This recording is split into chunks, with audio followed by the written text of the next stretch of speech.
Parliament సమావేశాలలో భాగంగా రాజ్యసభలో సోమవారం సీనియర్ నటి రాజ్యసభ సభ్యురాలు జయా బచ్చన్ ఆసక్తికర వ్యాఖ్యలు చేశారు. జయా బచ్చన్ డిప్యూటీ చైర్మన్ ఎదుట అసహనాన్ని వ్యక్తం చేశారు. రాజ్యసభలో డిప్యూటీ చైర్మన్ హరివంశ్ నారాయణ్ సింగ్ జయా బచ్చన్ను మాట్లాడాలని కోరుతూ శ్రీమతి జయా అమితాబ్ బచ్చన్ జీ అని పిలిచారు. ఆ సమయంలో మాట్లాడేందుకు లేచిన జయా బచ్చన్ కొంత ఆవేశానికి గురయ్యారు. సార్, కేవలం జయా బచ్చన్ అని పిలిస్తే సరిపోతుందని ఆమె అన్నారు. భర్త పేరుతోనే మహిళకు గుర్తింపు వస్తుందా అని ఆమె ప్రశ్నించారు. మహిళలకు స్వంతంగా ఉనికి లేదా, వాళ్ళు స్వంతంగా ఏమీ సాధించలేరా అని బచ్చన్ అడిగారు. సార్, కేవలం జయా బచ్చన్ అని పిలిస్తే సరిపోతుందని जया बच्चन అన్నారు. जया बच्चन बोलते तो काफी हो जाता. यहाँ पूरा नाम लिखा था इसलिए मैंने रिपीट किया. ये जो है कुछ नया तरीका निकला है कि महिलाएं जो है अपने पति के नाम से जानी जाएंगी, उनका कोई अस्तित्व नहीं. क्योंकि यहाँ नाम दर्ज है. नहीं सर, इसलिए मैंने कहा उनकी कोई उपलब्धि नहीं है अपने में और अस्तित्व नहीं है. बड़ी विशिष्ट उपलब्धि है. जो नया शुरू हुआ है, आई जस्ट सर, ये बहुत सालों बाद मैं इस तरह के डिस्कशन को देख रही हूँ. मुझे याद है जब निर्भया कांड हुआ था,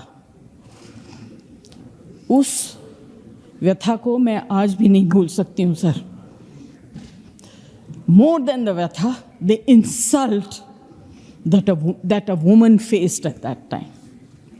Today I stand here as a mother, as a grandmother, with so much pain. आज हम लोग सब लोग, ना वो ना ये किसी ने भी सिर्फ बच्चों को श्रद्धांजलि दी, उनके परिवार के बारे में कुछ नहीं कहा. कोई फार्मर थे, कोई ये थे, कोई वो थे.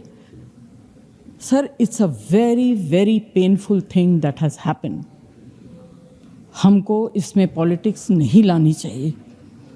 We must rise above this. We have lost 3 young people, और ऐसे बहुत से यंग लोग गए हैं. सब लोग यहाँ बैठ के मैं तब से देख रही हूँ. मैं कलाकार हूँ सर, मैं बॉडी लैंग्वेज समझती हूँ, मैं एक्सप्रेशन समझती हूँ. सब लोग अपना अपना पिट्ठू फिट कर रहे हैं politically. This is not done. We are Rajya Sabha. We have been nominated here to represent people.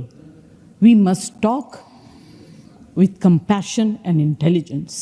అయితే దీనిపైన డిప్యూటీ స్పీకర్ హరివంశ్ నారాయణ్ సింగ్ స్పందిస్తూ పార్లమెంటు రికార్డులలో పూర్తి పేరు రాసి ఉందని, అందుకే జయా అమితాబ్ బచ్చన్ అని పిలవాల్సి వచ్చిందని అన్నారు.